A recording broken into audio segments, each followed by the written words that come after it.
So I think like for financial inclusion, I think there's three things that matter.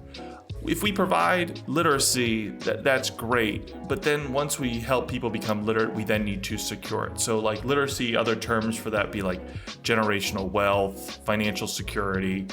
And then the other piece that I'm wrestling with is security. And if you look from the lens of a student, if you think about digital finance, like finance would have been like balancing a checkbook. But now my students engage electronically. Like it's not about, I'm going to say this jokingly, so this would be tongue in cheek. It's not about balancing a checkbook. I feel it's often about YOLOing, calls, and puts, which are aggressive investing strategies, but tools that students were not prepared to use, but have been given.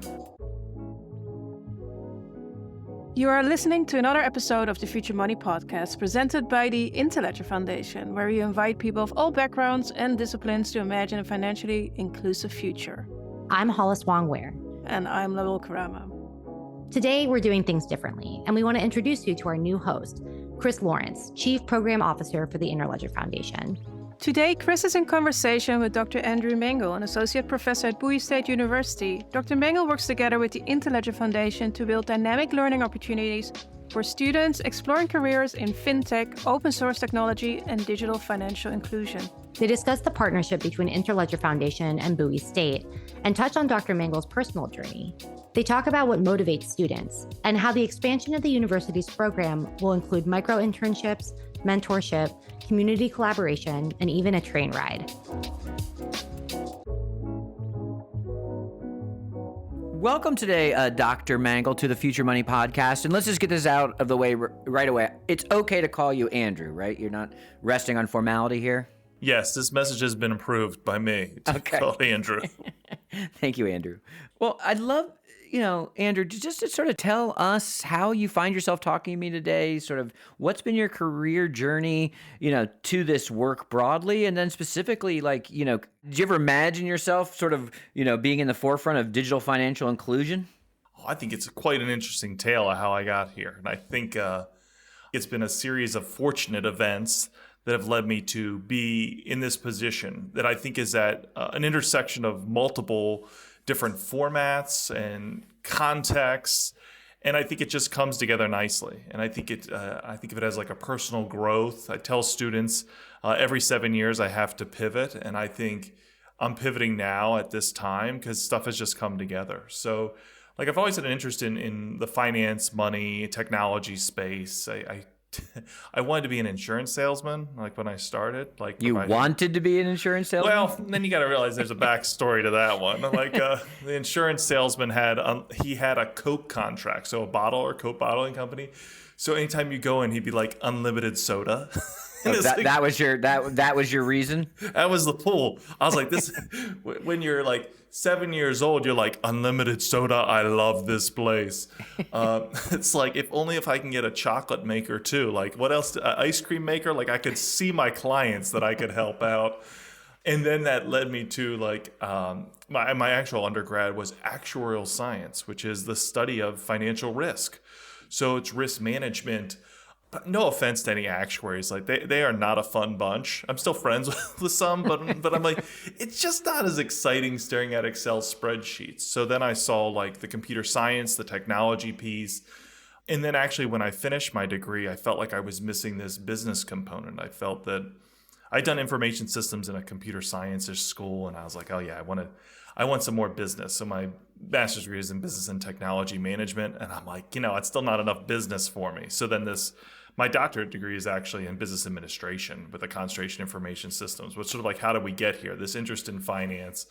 I've always been fascinated with numbers, and I think the finance space, and we've just progressed to like leveraging, I think like, I'm telling my journey, but really it's the student's journey that I'm really trying to express. Like I tell students, like it'd be great if your life was a straight line, like point A to point B, and you could plan it all out and it would go that way. But technology moves so fast, society is changing. It's sort of like figuring out where you fit, where you can add value. Like at Bowie State University, like I've been accepted into the global community as probably the least traveled member of our global community member. We're in like a college of business where there's been an interest in personal finance. Like Bowie is active in the community providing tax services. We have a data analytics center that is trying to do community engagement.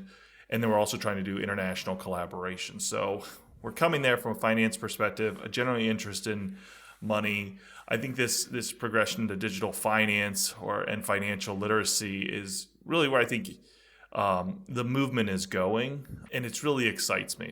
Brianna really is the one, like, why I'm here today. She offered it up, and like our first few meetings were very aggressive because I asked some questions: is this real? Are you committed? And do you really want to make an impact? And I think those were 3 yeses pretty quickly in a world where a lot of people sort of hem and haw, well, I don't know, we'll wait and see. And then like having a broader vision too. I think the goal of this digital financial inclusion was something that it wasn't like a pet project. Like, oh yeah, we'll think about it. That sounds good for now. And having this bigger goal setting. I'm interested in a few things that you said there, and we will probably return to all of them. And he was referring, by the way, to Brianna Marbury, the CEO and president of the Interledger Foundation, who helped to kick this work off. But I'm curious what, especially when you go through your fairly diverse background and, collection of degrees, et cetera, teaching, education, human development, where did you plug those things in to actually end up, as a professor and a tenured one at that? Oh, I knew in college, like I wanted to be a professor, but tapping into I wanted to make an impact. I think it's part of it, the idea, I don't like people to make the same mistakes I do, or I want to help people amplify other individuals and I want to make an impact. I feel successful when other people are successful. And I think my goal as a professor is to really I tell students, I was like, the goal is to outgrow the competencies, skills, and value I provide you as quickly as possible. So I am big on lifting people up. And that's always been something like that's how I win. I feel I get the win when students are doing so much better than anything I could have done. One of them, an example, I have a student now working for Southwest. I have another student working for Northrop Grumman who really came through these sort of interledger opportunities. But it's really drawn to me just coaching, mentoring, but not on a sports way. I really sort of carved my niche of impact and instruction for impact. So if I look at how did I get here, I adjuncted at a community college or a 2-year institution. So in the United States, we have 2-year institutions that feed into 4-year institutions, but also 2-year institutions that can lead to careers. And I really was like, this is fun. I like the challenge. There's no specific student. So the thing is appeals, it's challenging. There are problems that need to be solved. They're for the benefit of other people. They change. So there's no oh, it's going to be this one semester. It's going to be something different.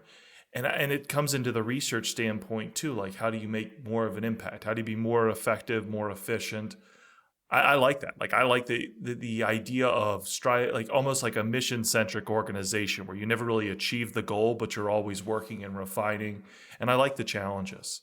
Digital financial inclusion. I'd be curious, as that started to become in focus with this work, as you and Brianna kicked it off a couple years ago, and then we've been working on it together ever since.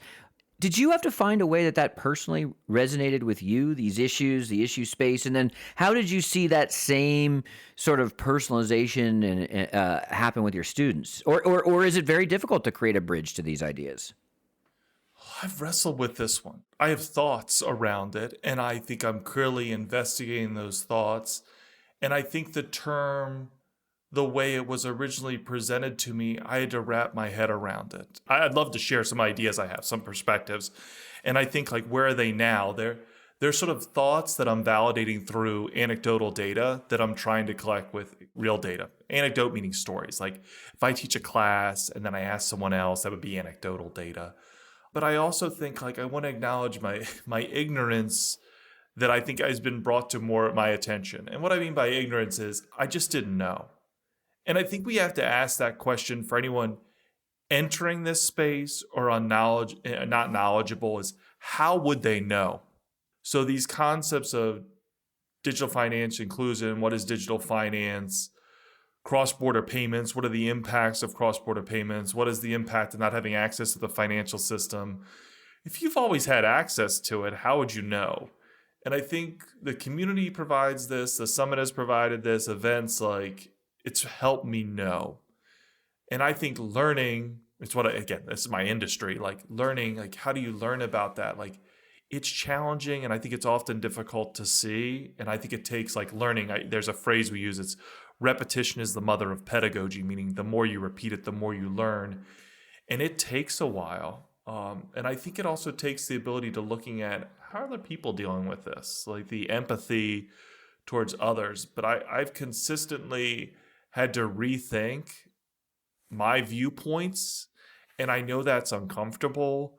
I know that's challenging, and admitting you're wrong, and you had to be open to being incorrect. And I think that's one of the things that I again, being in higher education and being a professor, you're often told like, oh, that's right, or you know everything. And I'm like, I don't know much at all, and I'm still learning myself.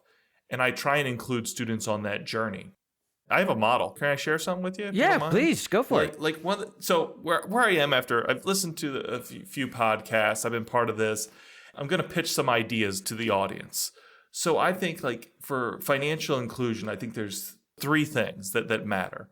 If we provide literacy, that's great. But then once we help people become literate, we then need to secure it. So like literacy, other terms for that be like generational wealth, financial security.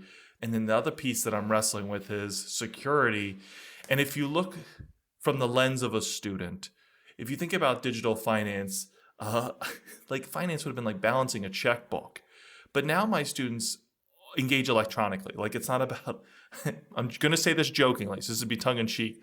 It's not about balancing a checkbook. I feel it's often about YOLOing, calls, and puts, which are aggressive investing strategies, but tools that students were not prepared to use, but have been given. So in the US context, like access to high-speed internet, access to these high-powered devices, and then just throwing in financial tools, digital financial tools, can expedite things very quickly. So I think the literacy component from the US context, it's like, we've given them these tools, but really no education. And I think the challenge then is where Interledger comes in is really providing an unbiased, almost holistic, I don't want to say like they've covered everything, but holistic perspective on digital financial inclusion that is often overlooked by students. They don't see the bigger picture. They don't see the challenges. And that goes into that awareness piece. So I'm thinking like literacy, perpetuity, and security. So as soon as everything works out, you then need to secure it. So that's my pitch. What has resonated with students then? Because, you've had students come up with models of use for Interledger protocol and open payments, sort of different marketing campaigns and outreach. You've had students build their own test environments using Interledger protocol. What are the things that get them building and doing and basically participating in the kind of professional activities that they'd be in if they entered these fields? This is the weird role that I play. I know it's having an impact, but I don't know if the dynamic is weird because professor student, but I know that they're interested in things, but they just do not tell me what I want to hear, which is I'm doing this or the direct pathways. And I've spoken on that before. Like you look at students who will now look at global opportunities, which is the one student from Northrop Grumman. You will then see students explore financial inclusion opportunities. I have a student recently that's just looking for like financial literacy for people in their neighborhood, like small projects, but they don't need me. I want to be clear. Like I tell my students, like, you don't need me. I think I've really set them up to do successful things where I don't get that direct feedback, but I know I've made an influence. Where I see like what's sticking, we're planting seeds. And I've argued that I want germination, immediate germination. Like when I plant a seed, I want to be harvesting that seed by the end of the semester. This is not the case for, I don't want to be student specific, but I same for myself. Like someone needs to plant, there's like, I used to be a gardener and I used to plant seeds. And one of the things was like peas. To plant peas, they're like, plant 4 seeds at a time and then go to the next seed. Plant 4 seeds at a time in the hope that one will germinate. And I think that's the analogy. Like you got to plant a lot of seeds, plant some more seeds, plant some more seeds, and then watch them grow. and then I'm going to get more agricultural. But like an apple seed doesn't necessarily germinate that apple. If you pick up an apple at a store and you plant the seed, it doesn't grow that apple. I think it's like 1 in a million where it actually grow that same apple. But that's what we're doing. We're planting a lot of seeds. And even though I want it to germinate into an apple and I want every seed to succeed, like we're creating other things. And that, I think, when I go to the summit, the idea of digital financial inclusion, that is the seed. But what it sprouts into, I don't know.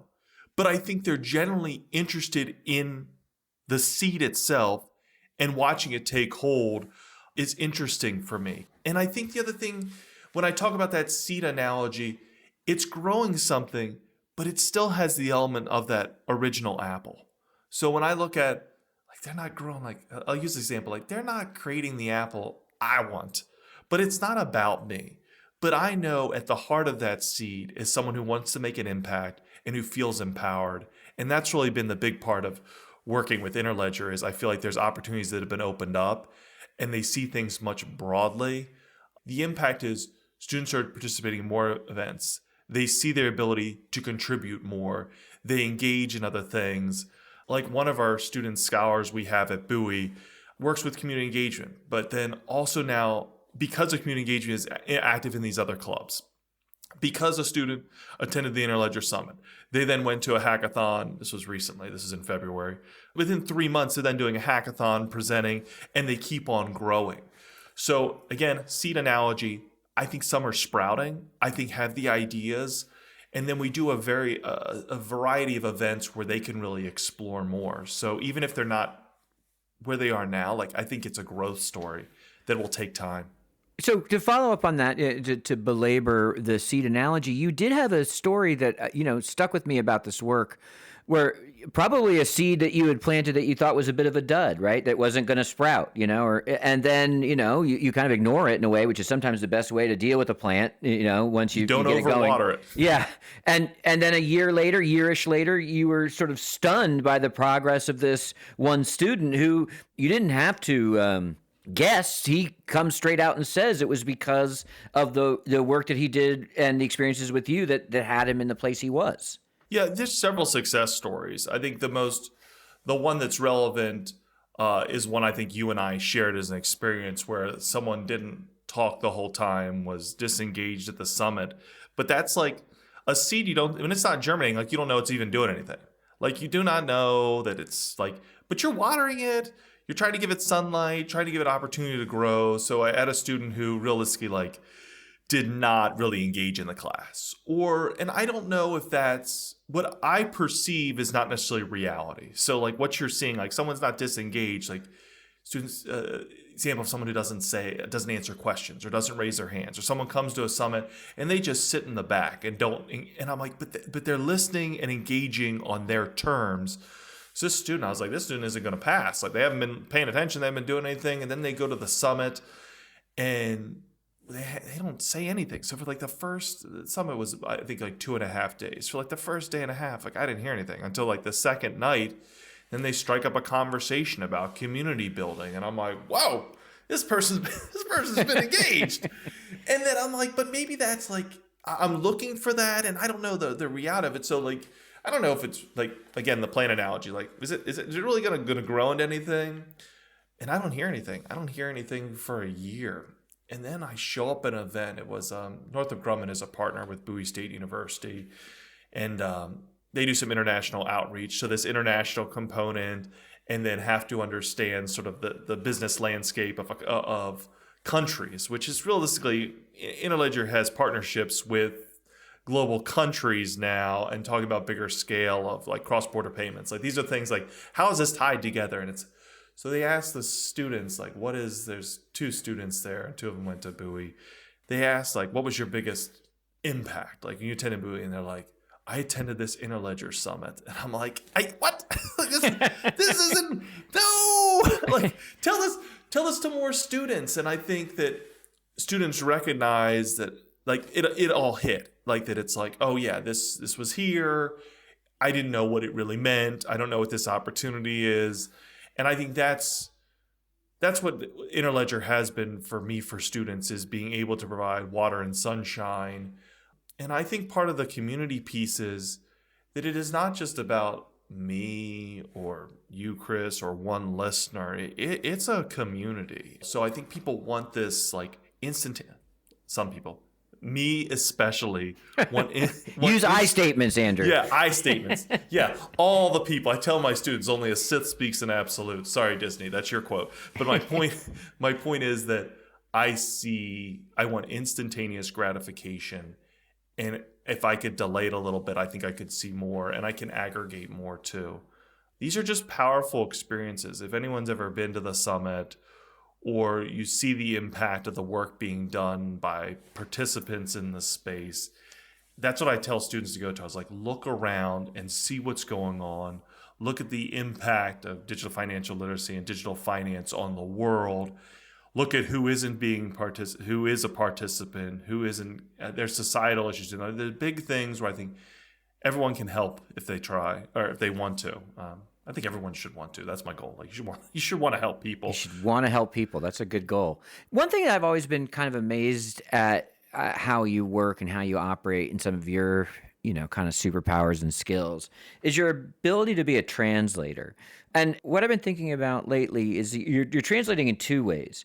You're translating up into the administration of Bowie State, where you've essentially gotten a toehold and now maybe a hand grip on building out this little center of open payments and digital financial inclusion, and kind of a bubbling laboratory at Bowie State. And so that takes a good amount of translation and managing up.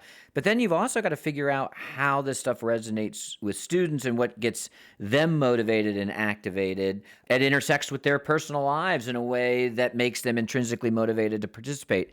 How do you code switch? How do you change those hats? How do you do that translating up and down? Oh, I think this might be my superpower, is trying to understand the customer. And luckily, I've been in higher education for a minute or two. It's probably over a decade. I don't want to count the exact many years. But understanding what the boundaries are and how to engage students, and trying to think about where students are and also where administration is. So trying to figure out activities that cross both of those interests. I want to be clear, like in Bowie, like many higher education institutions across the world, it's hierarchical in structure. You have a professor role, and then you have deans, assistant deans, and then vice presidents and presidents, so forth and so on. Students are new every semester. So figuring out what students are interested in. And I think one of the things I thought you were going to say is flexibility to try things out and realize this isn't working, and then trying something else, like trying to understand why it isn't working and trying to pivot. And also I realized like the changing marketplace of the customer. So one thing that we're doing more of is social media. It's like who is doing what does that social media need to convey, but changing, like explaining something so that like digital financial inclusion, digital financial literacy, cross-border payments, like does administration really care about that? I think they care when students are given new opportunities, that they see partnerships and collaborations that help grow the university, that help grow basically their impact themselves. So how does a university get impact? It's sort of like it expands how it helps other people. Students don't necessarily want to do where the university wants to go, but there are some overlaps. And I tell my big three, I was like in my class, I tell them you're only going to learn one thing. It's like lead with empathy, understand the customer, and determine a value proposition. And I think that's when I think about my administration, like what do they want me to do? They want me to do big things and bring students along. My students want to do big things, and I had to make sure that those big things are in a way that they can understand that they're big and that they can express themselves. It's not about the Bowie show. It's not about the Andrew Bangle show. It's figuring out like how I can get students engaged and participating. Like the caveat to the listener, like I do not know what your motivations are or how can I help. So I'm trying to basically bring a buffet, a cornucopia of ways we can work together. I think everyone can add value. Like that's where I really feel like my heart of hearts, regardless of what your major is, what your background is, I think we're doing good things. And I think there's a spot for people to help, regardless of how much time they have to offer. So, okay, so that's a great segue for me in that, we've still got you've got lots of activities that you're planning, lots of activity on campus, lots of activity outside and off campus and the digital realm. What are some of the activities that you've got coming up over, kind of the next couple of months that you're excited to roll out? Oh, I like to announce all aboard and give people a heads up. The puns are here. So the most exciting thing we're doing is, I think it's a long-term project, and I think it's going to open up a new area. I guess it'll be the first one to publicly announce it, is the Amtrakathon, which is grown so fast and so quick, and I think it has room to run. I'm trying to cut down the puns. Realistically, there's a lot of trained puns here. I'm holding back. But it is an exciting collaboration. So Bowie State University is Maryland's oldest HBCU, located right outside of D.C., south of Baltimore. That's a historically black college and university. Yes, and we're going to partner with another one in Fayetteville, North Carolina. One thing, we're strategically placed on the northeast corridor of the rail service in the United States.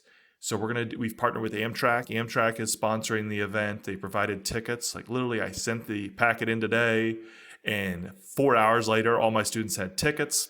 But we're going to collaborate in a hackathon based on, we have some themes we're going to do. So basically engagement activities, we're going to mentor, provide support. But we have a list of activities that we're going to get thematically to work on during a train ride. What makes Fayetteville a unique location is it is roughly a 6-hour train ride from Washington, D.C. to Fayetteville. We're going to partner with an entrepreneurship class. So that night, an MBA class. So students will show up, interact with students, eat in the cafeteria, come back to the event, work on their projects, get feedback, do a related case study with the students, and then they'll go back to their hotel. But wait, there's more. How can you make it global? So University of Cape Town, we've reached out with, they're going to take their FinTech and Innovator Hub, look at our materials, provide feedback while students sleep. So they'll take a time frame when we're not really able to be productive. I mean, we could sleep up over all night. We're not going to. Students will. I bet 2 students will. Yeah. I don't want to know. Don't speak for them. Yeah, exactly. Let's go back to the eyes again. I will go to sleep with my earplugs in. I will be asleep. And then we wake up.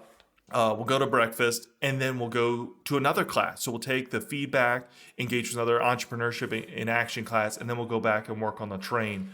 This has grown from an idea. Like 7 years ago, I'm like, I got to figure out an activity. How can I do this? And it's taken 7 years to get here. And I think it's just amazing. And I think it will open up. So the goal is to then do it again in the fall with a FinTech conference. But we're literally, this is going to be a pun, but it's not really a pun, but a platform for collaboration.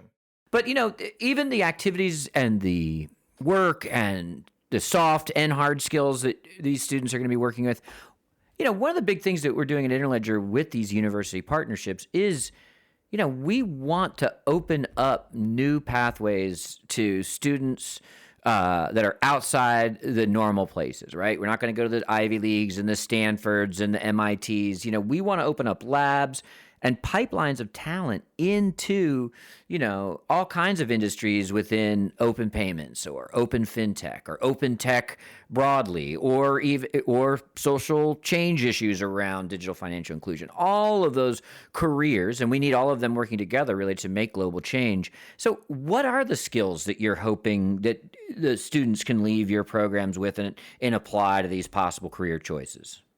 The number one is awareness.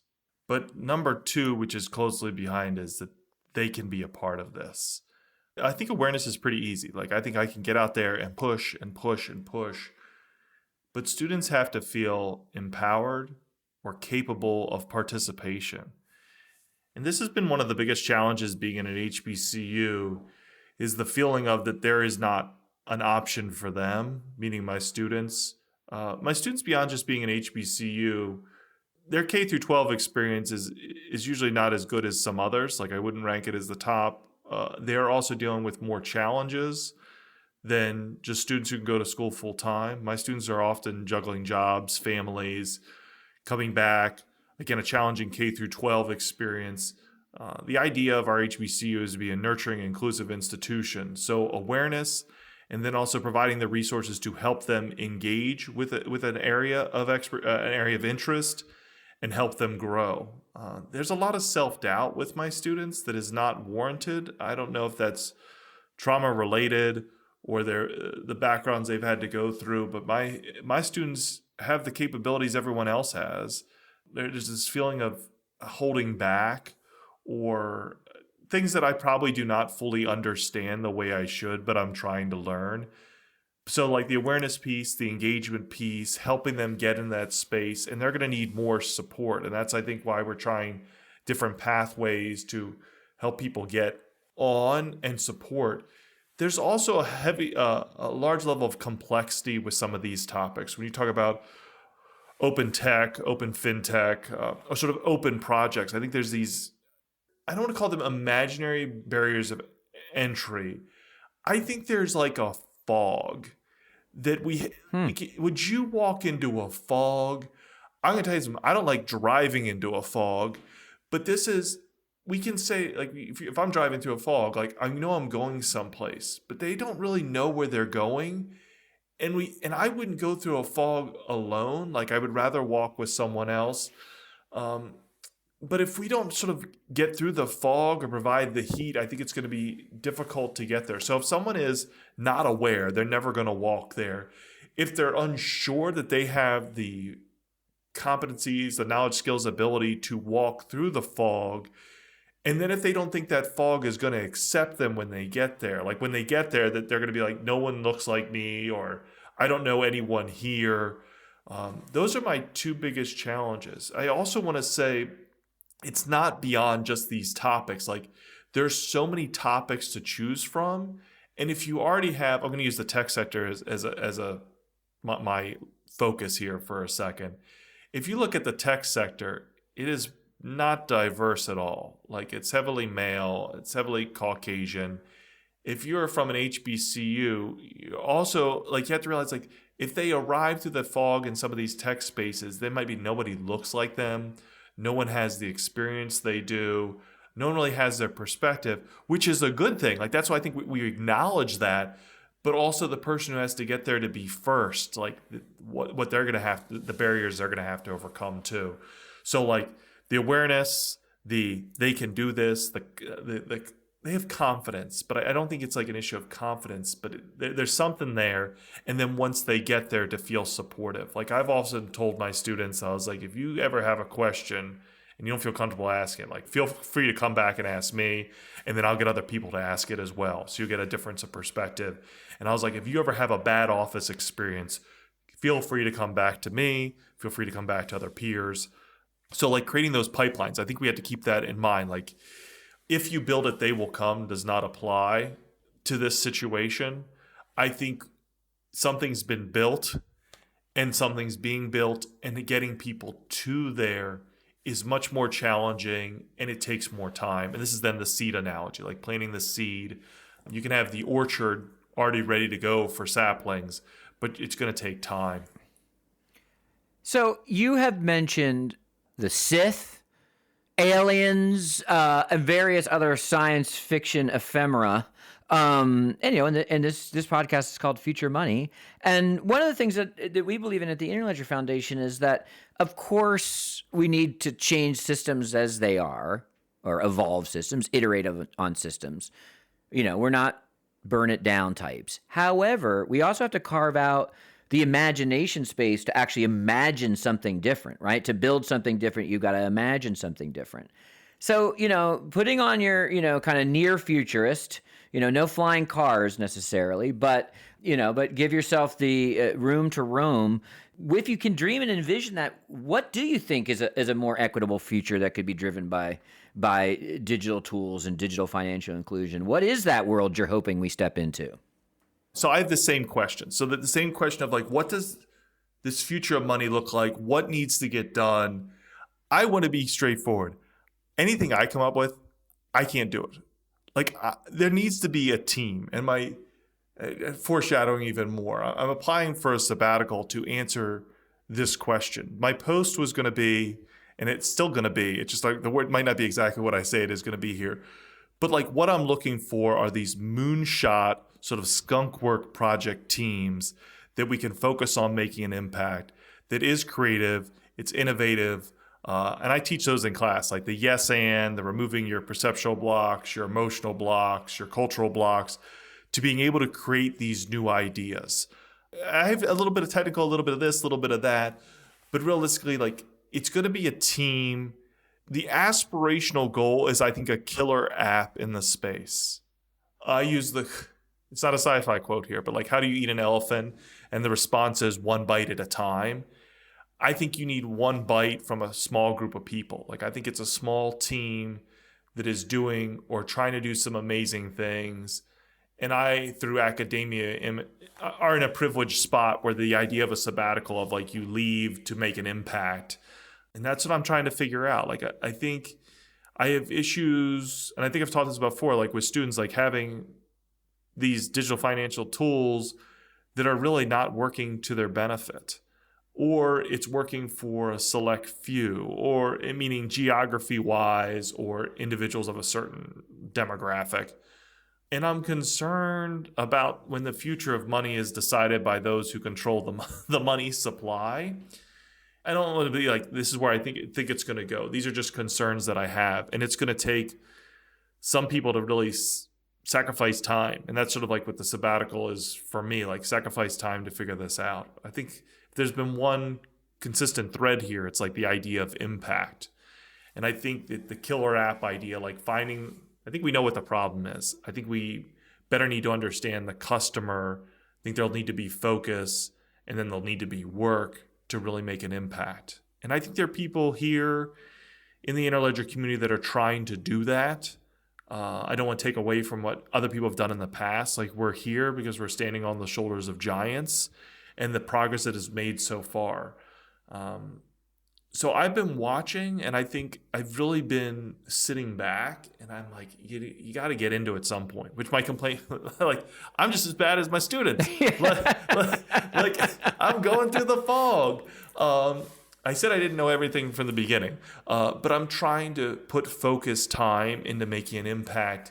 And money, for better or for worse, like, touches every part of society in all sorts of ways that I cannot fully articulate. And the future of it, like, again, I'm not fear-mongering, but like, I do have concerns about the way it's currently operating. Again, I have two younger children, but I'm like, what does this mean? And then what is going to cause them harm? And then what is the opportunity? So I know I haven't told you what the answer is. I can just say it's going to take focused work with dedicated individuals who have an open mind to make a big impact. And that's why I said the idea of like a moonshot skunk works. And I don't want to take away that Interledger has supported those. I think they've really supported it. You can listen to your other podcasters on here who are trying to make an impact through projects. I mean, I want the same thing. I just have come to the point, like, I'm not able to do it alone, even though, like, everyone thinks like, oh, one person did this all. I'm like, look at any major corporation, it's the team.